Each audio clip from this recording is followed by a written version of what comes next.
안녕하세요, 보컬로입니다. 오늘의 주제는 이대로라면 이대남은 잃어버린 세대가 된다. 취업 빙하기 세대가 된다. 입니다. 일본의 사례를 볼게요.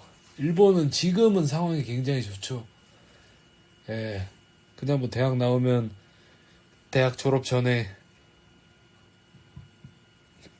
거의 다가 이제 내정이 된다고 합니다. 물론 이제 우리 탈조선을 꿈꾸는 틀딱개이들, 예, 저처럼 한 30대 된 사람들은 접는 게 좋습니다. 그 나이가 다 있다고 해요. 근데 그래도 뭐 포기하지 말고 계속 일본어로 공부합시다. 근데 그게 왜 가능했을까요?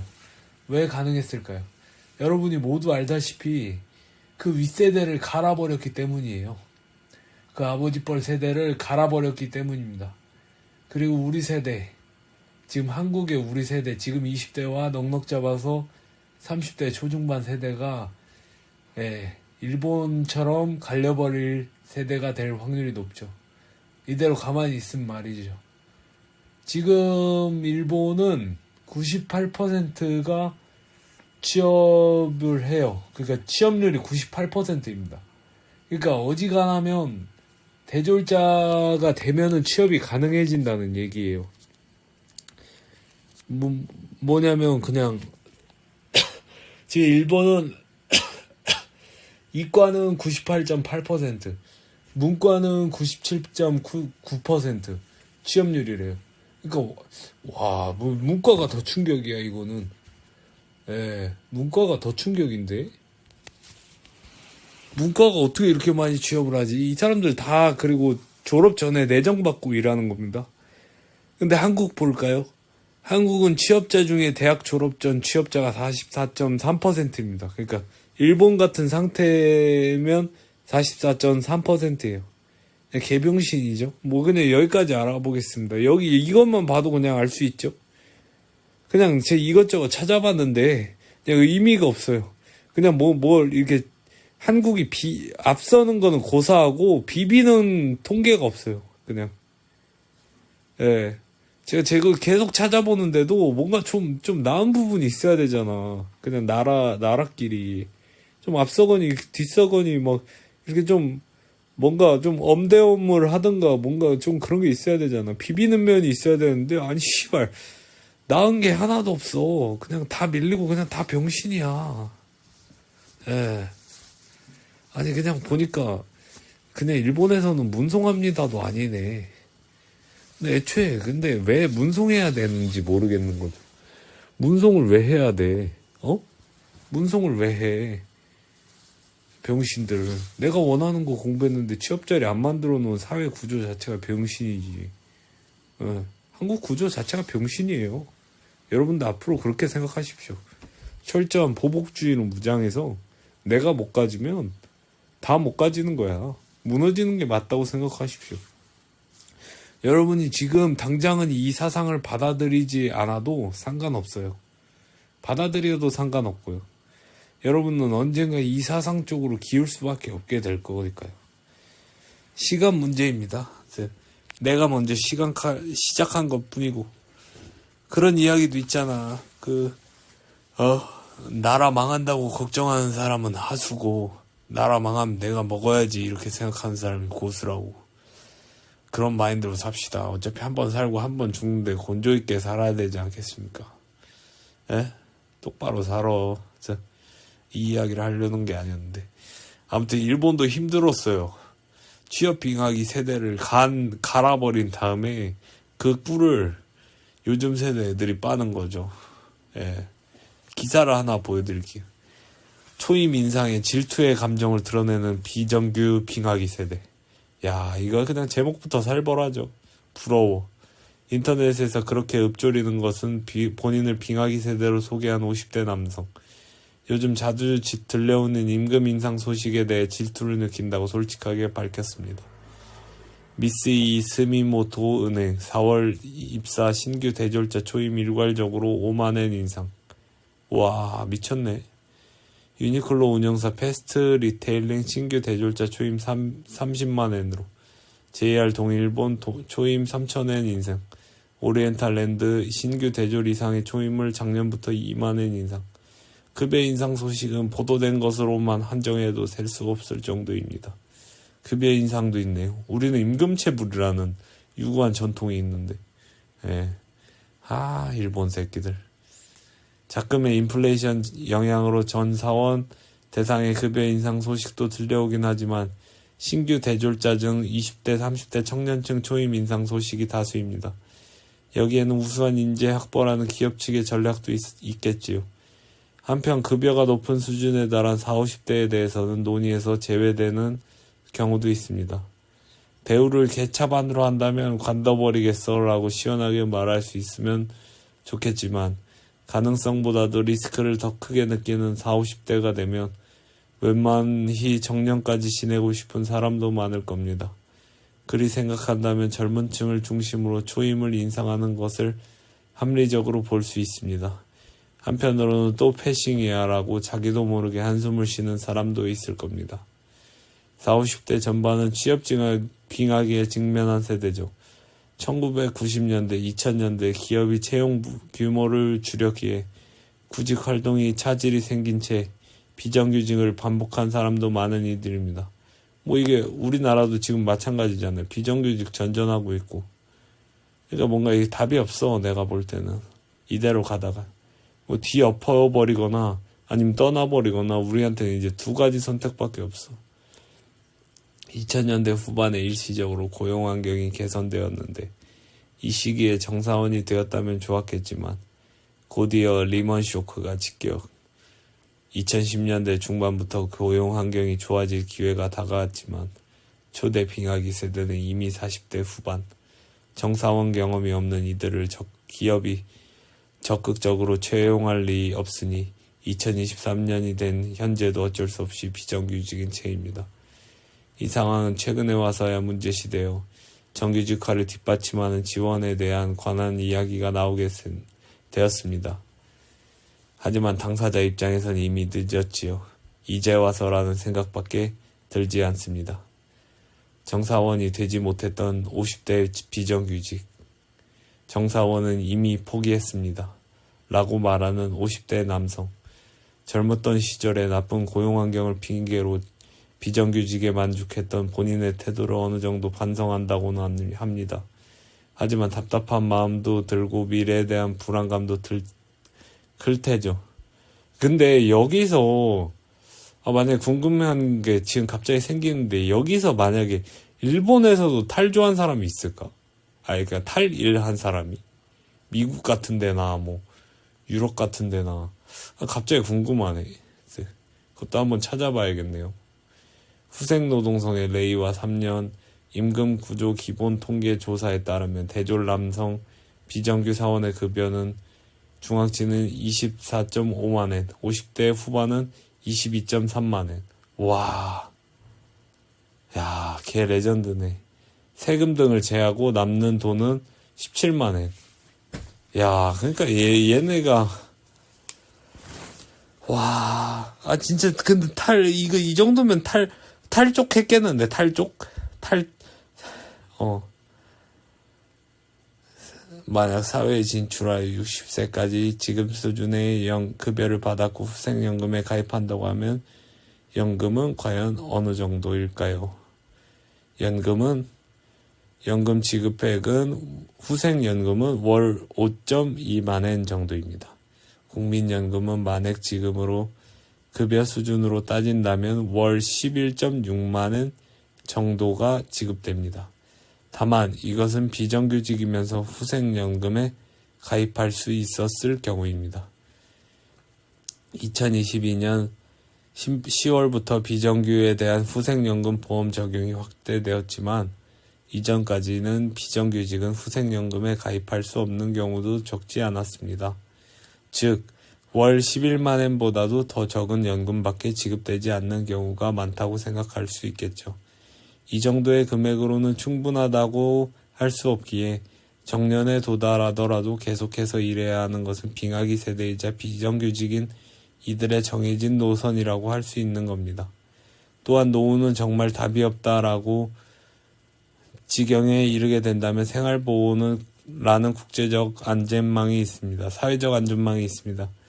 하지만 지금까지 몇 번이고 국가에게 버림받아온 빙하기 세대 사람들 사이에는 이제 와서 나라에 기대고 싶지 않다는 생각도 강하다고 합니다. 나는 이것도 이해가 안 되는데. 나라가 완전히 그냥 뭘 그거 해야지. 어떻게든 뽑아먹어야지. 타격을 줘야지. 진짜 이게 뭔가요? 근데 약간 일본인과 한국인의 마인드셋 차이인가? 인제 와서 나라에 기대고 싶지 않다?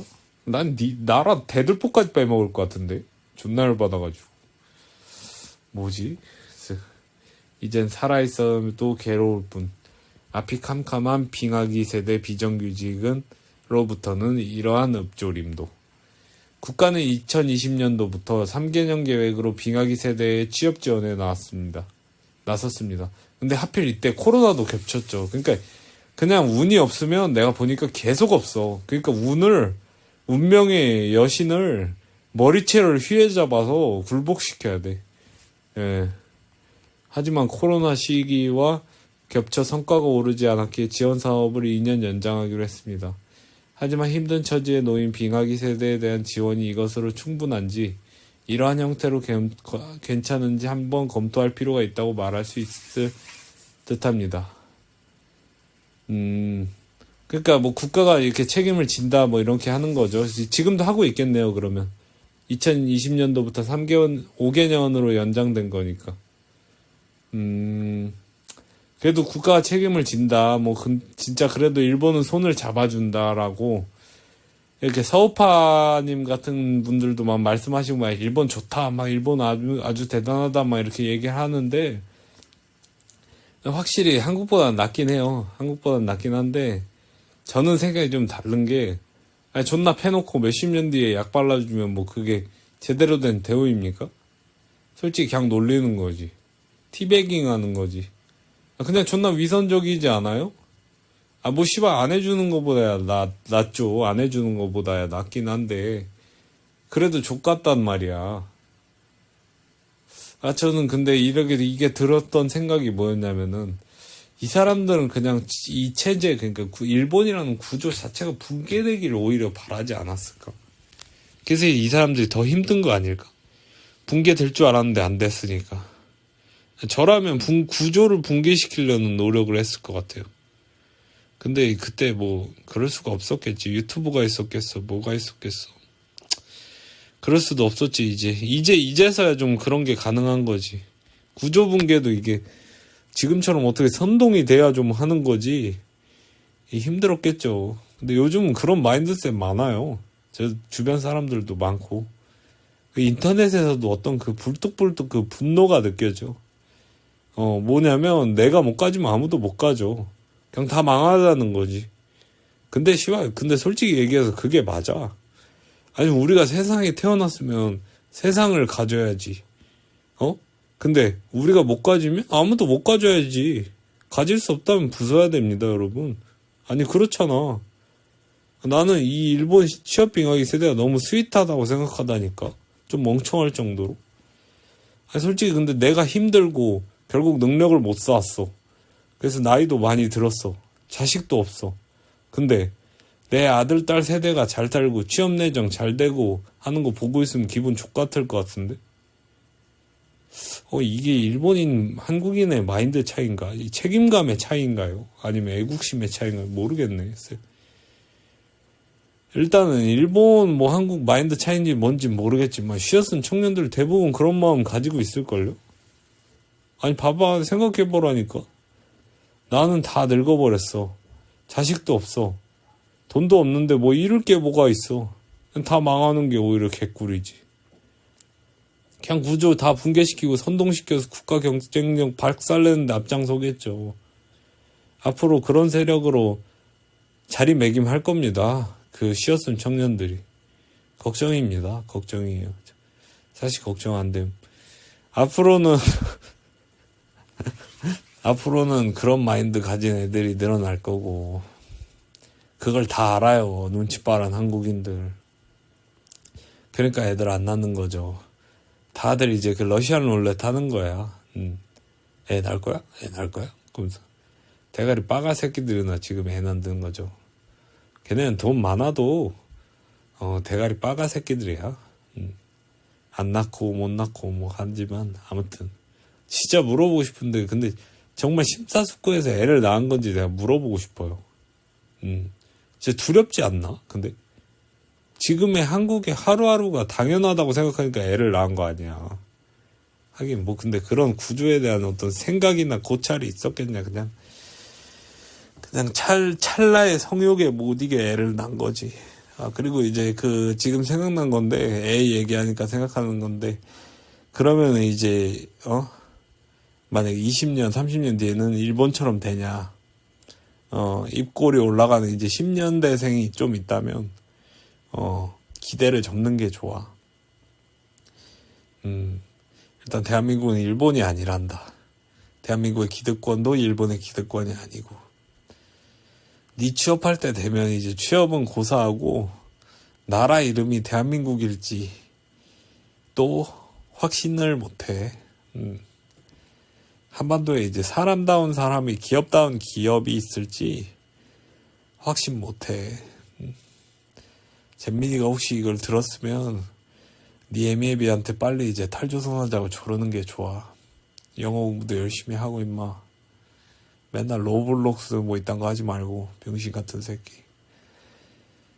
어쨌든 결론은 일단 일본은 한 세대를 이제 갈아버렸어요. 그러니까 체제를 변혁시키기 위해서는 희생이 필요한데 그 희생은 필연적으로 한 세대의 희생을 강요한다는 거예요. 왜냐면 사실 이 586도 사실 산업화 세대를 희생시킨 다음에 그 꿀을 다 빤 거죠. 왜냐면 그 산업화 세대를 다 밀어냈잖아요. 회사에서도. 예. 그러니까 그거를 다 할 수 있었던 거죠. 근데 걔네가 이제 기득권이 되고 걔네를 이제 밀어낼 시기가 온 거죠. 밀어내냐 못 내냐가 이제 누군가가 권력을 가지냐에 대해서 결정될 것 같아요. 밀어내냐 못 내냐. 예, 한국이 망하냐 마냐 이거는 이제는 이미 그거는 고려할 사안이 아니고 그거는 어느 정도 확정된 미래고. 예. 그래서 우리 세대는 취업 빙하기 세대처럼 될 확률이 높아요. 가만히 있으면 취업빙하기처럼 될 확률이 높죠. 근데 가만히 안 있으면 되잖아. 그러면 계속 차 움직이면 주먹을 안 맞고 주먹을 뻗으면 주먹을 맞힐 수도 있을 거 아니야. 그렇게 살자는 거야. 내 말은. 어쨌든 결론을 내야죠. 또 일본에 이제 한 세대를 갈아서 지금 미래 세대를 살렸다. 예, 그리고 한국은 아마 우리 세대를 필두로 세대를 계속 갈아 넣으려고 시도할 거고 실제로도 갈아 넣겠지만 일본만큼의 어떤 그 밝은 미래나 그런 거 별 소득이나 의미가 없을 것이다. 족뱅이 치십시오 여러분. 감사합니다.